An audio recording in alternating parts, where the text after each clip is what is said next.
हम लोग सत्संग में आते हैं, क्यों आते हैं? बिन सत्संग विवेक न होई, राम कृपा बिन सुलभ न सोई। सत्संग का महत्व इतना बड़ा क्यों दिया गया? सुत दारा यो लक्ष्मी पापिन के होए, तुलसी संगत हरि कथा कोटिन दुर्लभ होए। कि सत्संग अभी आपने सुना कि साबुन सेंट से शरीर धोएंगे पानी से, लेकिन आत्मा धोने के लिए यह सत्संग ही है। आत्मा सत्संग में ही धोई जाती है। और सत्संग का महत्व कितना बड़ा है। सत्संग जी, सदगुरु जी जब अपना शरीर बदले तो विचार में पहले ही बाबा जी कह दिए थे,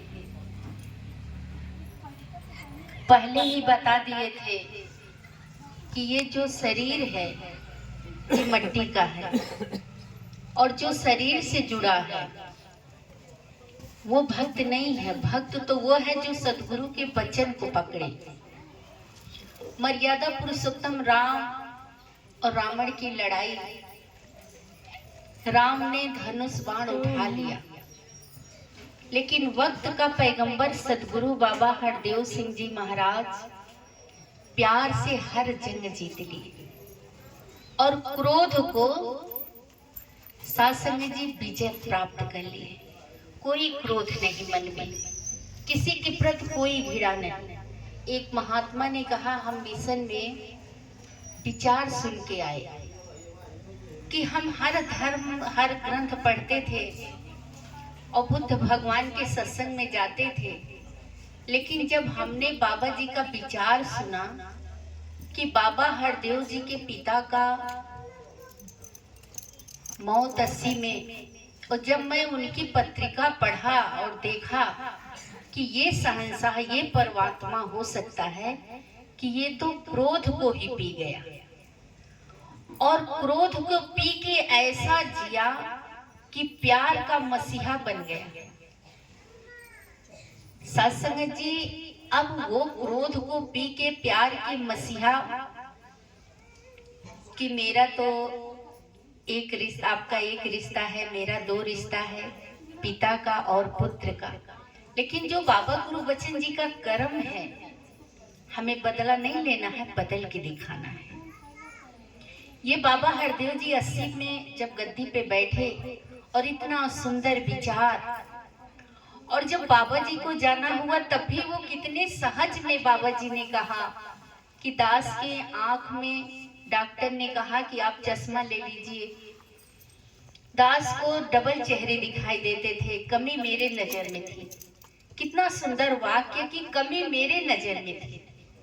महात्मा के चेहरे तो बहुत सुंदर, बहुत अच्छे, लेकिन दास डॉक्टर की बात ना मान के चश्मा नहीं ले पाया, अब लिया और 62 का हो गया। तो 62 में तो सरकार रिटायर कर देती है, कितने सहज में। और 95 में गाना आया कि गालो मुस्कुरा लो, महफिले सजा लो, जीवन की डोर बड़ी कमजोर, जाने कौन साथी कहाँ छूट जाए। कितने सहज में बोल रहे थे, हम लोग ताली बजा रहे थे कि ये वक्त का पैगंबर क्या कह रहा था कि हम खुदा को बंदा समझते रहे, आप क्या थे और हम क्या समझते रहे। कि सच्चे बादशाह आप एक एक वचन पे, एक एक वाक्य पे हमें समझाए कि नहीं पनीर तो दाल में खुश हूं। लास्ट में कविता अच्छी लगी तो जवाब देना, वरना बेजवाब में खुश हूं, हर हाल में खुश हूं। अब आत्म मंथन करना है, सुबह से उठ के शाम तक हम कितने खुश हैं। क्या घर में अगर खाना बना, दाल तेज नमक है, तो क्या हम क्रोध कर रहे हैं कि वो ज्ञान के भीतर है? क्या कहीं शादी पार्टी में जा रहे हैं, खाना ज्यादा थाली में लेके और उसे तुरंत डस्टबिन में डाल रहे हैं? एक रोटी का भूख है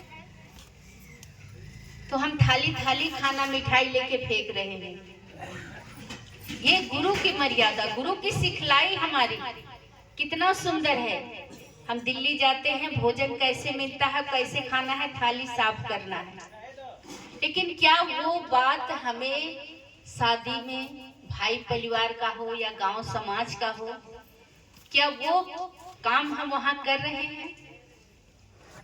क्या घरों में खाना बना रही है महिलाएं? सास अगर डांटती हैं तो हम गुस्सा करते हैं कि ये तो हमेशा बोलती हैं, लेकिन अगर 5 रोटी हम रोज फेंकेंगे तो सोचिए आटा कितना जा रहा है, महंगाई कहाँ है। आत्म मंथन करना होगा, बैठ करके घर में सबको ज्ञान लेने के बाद। विद्या तो सब लोग पढ़े हैं, लेकिन ये ब्रह्म विद्या है और हरदम चिंतन मनन करना है। आप अकेले में बैठे हैं तब भी अपने अंदर मनन चिंतन करिए। कोई बोल दिया क्रोध में तो उसमें हमें गुस्सा नहीं दिखाना है, अपने अंदर खोजना है कि गलती कहाँ से है। जब सविंदर माता जी गद्दी पे बैठी तो क्या बोली कि बाबा जी विदेश में गए थे तो बहुत सुंदर घोड़ा था, ऐसा लग रहा था कि एकदम हकीकत का घोड़ा है। कुछ महात्मा घास लाए और बाबा जी को पकड़ा दिए और बाबा जी उसके मुंह के पास कर लिए। तो वही महात्मा ही कह रहे हैं कि बाबा जी वाकई ये तो देखिए, देखने में तो असली लग रहा है लेकिन है मट्टी का। लेकिन हजूर उसके सामने घास रख दिए। सविंदर माता ने कहा कि ये जो बातें सदगुरु ने बोला हमारे लिए तो उसी घोड़े जैसे है मट्टी के कि घास वो नहीं खा सका। हम भी विचार को नहीं सुन रहे। जिस दिन विचार को आत्म मंथन करेंगे, सत्संग जी आपका पूजा होना शुरू हो जाएगा और वो ही रहा है। चाहे आप हम नकली हैं या असली हैं, संत बने हैं या नहीं बने हैं। अभी एक महात्मा से डिस्कस हो रहा था कि आपके घर में एक ज्ञान लिया है, आपके परिवार में या आपके मिशन में सब महात्मा बन गए। हम कहे हाँ। कहे ऐसे कैसे? दासी ने कहा कि शंकर जी किसकी पूजा करते थे? बोले शंकर जी तो बस हमेशा समाधि में रहते थे, ओमकार को भजते थे। हम के घर परिवार 24 घंटा सुमिरन सत्संग में रहते थे, लेकिन शंकर के पूरे परिवार की पूजा होती है। शंकर का पूजा, पार्वती का पूजा, काली के रूप में है, गणेश जी हैं, नाग देवता है, बैल है, सबकी पूजा हो रही। क्यों हो रही है? क्योंकि उनको ब्रह्म ज्ञान है। एक महादेव के चलते अलग अलग सबकी पूजा हो रही है। लेकिन राम की पूजा होगी जब सीता के साथ में, लक्ष्मण की पूजा होगी जब राम के साथ में। लेकिन ये पार ब्रह्म परमात्मा सत्यम शिवम सुंदरम, शिव ही जीव है, जीव ही शिव है। एक बहन शिव चर्चा की पूछने लगी कि आपका तो गुरु बड़ा है। हमने कहा कि जिस गुरु को आप भजते हो, शिव चर्चा में जाना नहीं कोई बुराई है, आप सत्संग में जाइए, शिव चर्चा में जाइए, लेकिन शिव को समझिए, उस ओमकार को समझिए, उस निरंकार को समझिए। राम को आप मानते हैं, लेकिन राम को समझना होगा। रामचरित पढ़ने से बेड़ा पार नहीं होगा।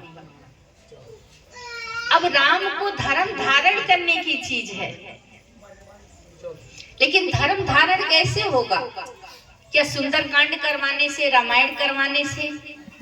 नहीं, मर्यादा पुरुषोत्तम राम को समझना पड़ेगा कि शादी का दिन तारीख तय हुआ, शादी हुई, दुल्हन आ गई, अचानक कोई पंडित नहीं, कोई तिथि नहीं, वो तो यज्ञ करने गए थे, शादी ठीक हो गई, बहू घर आ गई, ये हुआ राजा बनेंगे, गद्दी पे बैठेंगे, बात रातों रात बदल गई, वनवास हो गया। लेकिन क्या कौशल्या ने सीता को कहा कि इसका अक्षत नहीं ठीक है? मर्यादा पुरुषोत्तम राम, माँ दुर्गा का रूप सीता जी, जगत जननी। लेकिन कोई नहीं बोला कि इनका अक्षत नहीं ठीक है। ये आई तो दशरथ मर गए, बेटे को वनवास हो गया। कोई अयोध्या में ऐसा काम नहीं हुआ। और कौन ऐसे पंडित थे? कि जिसके शादी में पूरे देवता देवी सारे उपस्थिति थे और वहां बात ऐसी बदल गई। लोग कहते अरे आपके बाबा जी खुद नहीं बचे, कैसे लोग बोल देते हैं। मर्यादा पुरुषोत्तम राम के पिता, भगवान राम के पिता, राम तो चाहते बचा लेते लेकिन वो मर्यादा में बंधे थे। राम चाहते समुद्र में पुल बना देते लेकिन मर्यादा में बंधे थे। राम को धोबी के ताना मारने पे सीता को नहीं भेजना चाहिए था, मर्यादा में बंधे थे। वैसे मेरा सदगुरु मर्यादा में बंधा है। और कितना सुंदर मर्यादा, जब राम थे वापस 14 साल बाद आए तो पहला प्रणाम किसको किए? कैकेयी को। और क्या कहा कैकेयी को कि माँ आपके चलते आज मैं मर्यादा पुरुषोत्तम राम बन के वापस आया। अगर अयोध्या में रहता तो सिर्फ राम रहता। माँ अगर तू मुझे वनवास न भेजती तो इतने ऋषि मुनि का दर्शन नहीं होता, इतने ऋषि मुनि का घर में जाने का मौका नहीं मिलता, मैं तो राजा बन जाता राजपाट में। लेकिन अगर आप किसी से पाइप डिलीवरी मांगने जाइए वो ना दे तो आप क्रोध में आते थे। कितना भला बुरा करते हैं, तुरंत डिलीवरी पाइप आप खरीद लेंगे, इंजन खरीद लेंगे, साइकिल, लेकिन आप उसका एहसान नहीं मानेंगे। अगर वो नहीं किया होता, अगर दे देता तो आप नहीं लेते, लेकिन वो नहीं किया तो आपके घर आ गया। ऐसा वचन, क्रोध को पी जाना है, आत्ममंथन करना है कि मैं बहू हूँ, बड़ी हूँ, छोटी हूँ, 4 बच्चे हैं, वो सेवा नहीं कर रही तो मैं क्यों करूं? नहीं, ऐसा नहीं सोचना है। 4 बच्चों को माँ कितने सुंदर ढंग से पाली है। आज आंसू क्यों गिर रहा है? ये आंसू नहीं गिर रहा कि पिताजी होते बिस्तर पे मैं टट्टी पेशाब साफ करता, मैं उनको कमा के खिलाता। आज तो पारी बंधा है, आज तो देख रहे हैं ना, अच्छे स्कूल में बच्चे पढ़ रहे हैं, फीस दे रहे हैं 1 लाख 2 लाख में। तब तो दादा बाबा नहीं पढ़े लिखे थे लेकिन प्यार था, एकता था। आज निरंकारी मिशन क्या चाह रहा है? यही तो एकता है। कोई लेटर थोड़ी नहीं हम लोग के पास गया था, केवल प्यार में बंधे इतने लोग आए हैं, कोई न्योता नहीं, कोई वो नहीं। आज तो अगर खाना खाने के लिए भाई परिवार में पूछना पड़ रहा है, हम नहीं खाएंगे, हम नहीं जाएंगे। लेकिन आज ये प्रेम, मानव की कदर करो, दिल से मानवता खिल उठे फिर से। आत्ममंथन करना होगा कि बड़ा करे या ना करे, लेकिन मेरे पिता हैं, मैं सेवा करूंगी। एक बहू बाहर निकल के आई, कोई बात नहीं, हम लोग ये बांधेंगे नहीं पारी। सास को अलग ससुर को अलग कर दे, क्या बीतता है। जो सास अपना जेवर तोड़वा दी, जो सास अपने कितना दुख उठाई, लेकिन बहू के लिए घर बन जाए, अच्छा बाथरूम बन जाए, दूसरे घर की लड़की आ रही है, माँ ने खेलना पढ़ना खाना सिखाया, सास ने सर पे पल्लू रख के मर्यादा से चलना सिखाया, पूरा घर संपत्ति आपको दे दी। 5 चुटकी सिंदूर पड़ते ही पति के सब में हिस्सेदारी आपकी हो गई। और वही बहू आकर के सास ससुर का सम्मान न करे, बूढ़े माँ बाप को दुख दे, दवा न पूछे, चश्मा न पूछे। आज निरंकारी मिशन प्यार ही तो सिखा रहा है। कोई धर्म नहीं बदल रहा, जात पात नहीं बदल रहा, न कोई वेशभूषा। वही राम राज्य वाला, वही जो राम थे, कृष्ण थे, जो प्यार राम मर्यादा पुरुषोत्तम मर्यादा में बंध करके जो प्यार करते थे, वही प्यार आज इस मिशन में दिया जा रहा है कि हे इंसान इतना खुदगर्ज मत बन। पता नहीं किस रोड पे ये सिलेंडर खत्म हो जाएगा, फिर भरने का समय नहीं मिलेगा। पता नहीं किस रोड पे कौन साथी छूट जाएगा, मौका नहीं मिलेगा। ये धन, ये धर्म, ये जमीन, ये जायदाद साथ नहीं जाएगा। केवल प्यार, तेरा कर्म, एक दूसरे का उपकार, एक दूसरे का सहयोग। माँ बाप के पास बैठ करके दुख सुख पूछो, माँ बाप से उनकी तकलीफ पूछो कि इतना बड़ा एम्पायर आपने कैसे खड़ा किया। ये नहीं कि बीचों बीच दीवार चला दो, छीनी हथौड़ी, जो भी कोई आए कटुक वचन बोले तुरंत माँ के सीने पे घात करो। नहीं नहीं, बाबा जी ने प्यार सिखाया। धर्म जोड़ता है, तोड़ता नहीं है। मर्यादा सिखाया। सास जब ससुर साड़ी लाता है या जेवर तो कहती है हल्का है, माड़ो में देखेंगे लोग क्या कहेंगे। आज वही सास घर में रो रही है, क्यों? चंद सिक्कों के लिए, चंद पैसों के लिए। आज ससुर दरवाजे पे रो रहा है, कोई सम्मान नहीं है बाप का, कि जो बाप कंधे पे लेके घूमा, हमें खुद फटा कपड़ा पहना, बच्चों के लिए कितना तैयार किया, फीस देना है, अगर उसे केला खाने का मन है लेकिन वो केला सेब नहीं खाया कि बच्चे की फीस देनी है, शादी करनी है, 2-3 जोड़ी में जीवन बीत गया।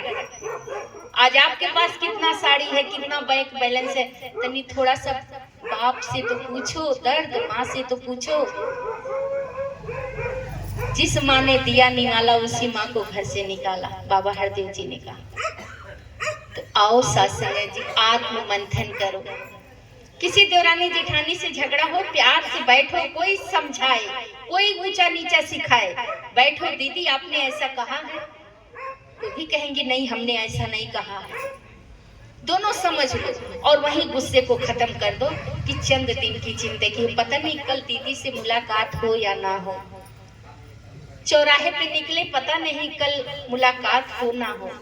एक एक पल मौत सबके है सर पे खड़ी, नाम जपले घड़ी दो घड़ी, आएगा जबरे बुलावा हरि का, छोड़ के सब कुछ जाना पड़ेगा, बाद में तुझे पछताना पड़ेगा।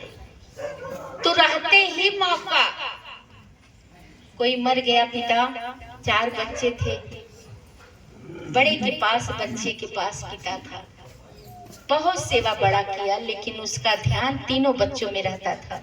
लेकिन इतनी झगड़ी, इतनी कुरीरता था कि तीनों बेटे भाई के घर नहीं जाते थे, और वहीं से बाप देखता था बच्चों को, रो रो के आंसू बहाता था। लास्ट में एक दिन जाने का मौका मिला, बड़ा भाई खुद गया, माफी मांगा कि आप आकर के पिताजी से मिल लो। जब तीनों गए, बोले पिताजी कुछ कहिए, क्या कहना चाहते हैं? माँ और पिता उसी टीने के घर में रहते थे। बोले बेटा इसमें एक पंखा लगवा लेना, क्योंकि बहुत गर्मी होती है।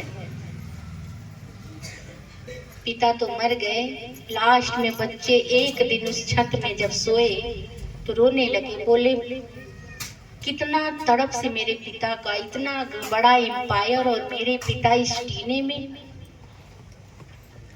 समझ नहीं पाए। एक महात्मा उस रास्ते गुजर रहे थे, बोले क्यों रो रहे हो? बाप ने कोई शिकवा शिकायत किया? बोले कुछ नहीं किया, यही तो रो रहा हूं कि इतनी तपस में कैसे जीवन बिता दिए वो।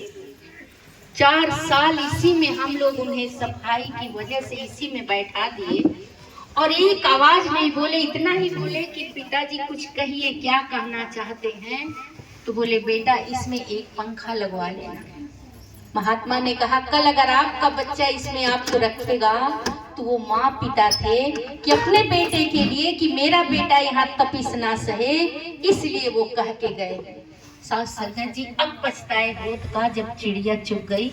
पिता से माफी मांगने का भी समय। आओ सास संगत जी, चंद सिक्कों के लिए मत इतराओ। पति पत्नी में प्रेम ना रहे, आज ये शक्कर की बीमारी सास संगत जी कई घर उजाड़ दे रहे। सास संगत जी प्यार से, जो पति का हक है, पत्नी का हक है, माँ बेटे का है, सास बहू का है, प्यार से आत्म मंथन बैठो और करो कि गलती किसकी है। कोई कहीं से आए शिकायत, फोन पे ही लोग फोन पे ही शिकायत कर देते हैं। अभी दासी एक जगह गई थी, 5 तल्ले से लड़का गिरा और मर गया। क्या बहू शिकायत की, क्या बेटा बोला, उस फोन पेंट का काम करता था और बहू रो रो के तड़प रही है। फोन में टेप था, सुना गया कि ये बहू इतना उल्टा बोली बेटे को कि बेटा का फोन हाथ से गिरा और वो बात सुन के वहां से गिर गए। सत्संग जी चंद सिक्कों के लिए क्यों ऐसा कर रहे हैं? आज ये महात्मा का शरीर छूट गया, इस निरंकार में विलीन हो गया। हम न मरी मरी संसारा, हमें मिला जियावन हारा। कि हम तो मर चुके हैं, क्योंकि हमें तो देख लिए हैं कि हमें मरना नहीं है, इसी में रहना है, इसी में से आए हैं और इसी में जाना है। लेकिन हमें वो मौत का दुख नहीं है, क्योंकि हम तो अपने घर चले गए, हम तो इससे निकलेंगे, इसमें चले जाएंगे। आकार मेरा पड़ा है, वही आंख, वही हाथ, वही पैर, लेकिन कोई काम नहीं कर रहा, क्योंकि छठवां उसमें से निकल गया। चित जल पावक गगन समीरा, पांच तत्व से रचल शरीरा। ये पांच तत्व है, छठवां बैठ के बोल रहा, और बोल कौन रहा? वही निराकार परम पिता परमात्मा। माता जी ने बहुत सुंदर विचार किया कि दो लोग बैठ के बात कर रहे थे, जब तीसरा आया तो दो लोग चुप हो गए। आत्मा और परमात्मा बात कर रहे थे, तीसरा मन जब आया तो लोग चुप हो गए। अब मन को लगा कि ये क्या बात मेरे बारे में हो रही थी, क्योंकि मन जहाँ होता है, मन तो साधु एक है, लेकिन कितने रंग बदलता है। कभी ये सीधा सीधा चलता, कभी ये उल्टा। ये मन तो क्या करवा देगा, लेकिन जिसका मन सद्गुरु के साथ जुड़ गया है, वो तो बस केवल सुमिरन, हाथ काम बीचे, दिल यार बीचे। और यार के बीचे कैसे रहेगा कि जब सुमिरन, दीदी बहनी का नहीं, वो आई तो उनके घर का, वो आई नहीं, नहीं, केवल सुमिरन, किसी का नहीं। हाँ बहन जी बैठिए, कुछ अवतार वाणी का बात किया जाए, बहन जी बैठिए, 5 प्रण समझा जाए, 9 ग्रह समझा जाए, लेकिन ये नहीं कि बहन जी आई तो अपना दुख सब लाद दी और चली गई। दुनिया तो दुखी ही है, लेकिन सुखी कौन है? घर घर सुख पहुंचा दो निरंकारियों, प्रेम की गंगा बहा दो निरंकारियों। तो आओ साथ संगत जी, ऐसा मन, ऐसा तन और ऐसा विचार अपने मनों में, हर दिल में आप राज करें। दासी की एक जगह गई तो एक सहेली ने कहा, आपने कोई जमीन, कोई घर सहजन्मा में कुछ नहीं खरीदा? दासी ने कहा, नहीं हो पाया। कोई दुख नहीं? हम कहे नहीं, कोई दुख नहीं है। तो दासी के साथ वो दिल्ली में जब आई, बाबा जी का समागम था, तो 15 में वो दिल्ली आई दासी से मिलने। तो जब उनको दासी कोठी के पास, कई बहनों का घर था, लेके गई और बहुत सम्मान उनका वहां हुआ। तो रात जब पंडाल में आई तो रोने लगी, कहीं आप तो इतना घर आपका इस दिल्ली नगरी में, आपको तो कितना होटल का खर्चा लगता, कितना पैसा खर्चा होता, और इतने लोग आज कहाँ चाय है, कहाँ नाश्ता है, कहाँ क्या है। तो दासी ने कहा, आपने पूछा था ना घर जमीन, यही मेरी जमीन है और यही मेरा घर है, कि दिलों में घर बन जाए, कि आज दिलों में इंसान से कदर हो जाए। जमीन जायदाद तो यही रह जाएगा, लेकिन जो ये दिल का प्यार है, ये तो मरते दम तक भी रुलाएगा। एक नहीं, 2 नहीं, 4 सारे लोग की आंखों में आंसू होगा कि वाह क्या महात्मा थी। तो ऐसा कर्म हमें करना होगा, ऐसा प्यार करना होगा कि चाह गई, चिंता गई, मनवा बेपरवाह, और जिसको कुछ चिंता नहीं, वही सहनशाह, वही सहनशाह। प्यार से कहना धन्यवाद।